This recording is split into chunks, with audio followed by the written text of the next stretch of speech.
Alexandra, la Congolaise qui a été RIP au Canada, son sang crie vengeance. Il y a du nouveau. Les copines d'Alexandra ont décidé de verser tout. Il y a une de ses copines qui est partie s'asseoir sur les lives des Congolais à parler en français par lingala. Si elle parle en français, c'est pour que d'autres communautés puissent entendre ce qu'elle dit. Elle a raconté comme quoi le jeune homme Cédric qui l'a déposé ne l'aurait pas vraiment déposé, que c'est absolument faux ce qu'il a dit. Il ne l'a pas seulement déposé, il est parti avec Alexandra.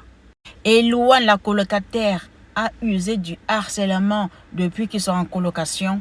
Et il y avait un troisième qui était là comme c'était Mesum Satel à dire. Donc, elle insiste sur le fait que Alexandra a été piégée dans un guet-apens. Son petit copain qu'on appelle Cédric l'aurait rip. Elle dit que parce que quand ils sont sortis de ce parc, ils n'étaient que deux. Et là, Cédric a envoyé un message pour s'excuser du tout le mal qu'il a pu faire à Alexandra.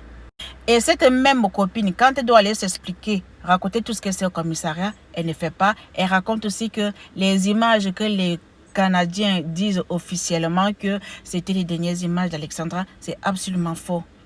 Donc ne publiez plus les images qui montrent Alexandra en train de partir au parc. Elle dit que ce n'est pas les dernières images et que Alexandra adorait aller au parc. Elle aimait rester seule. Bref, elle aimait la nature.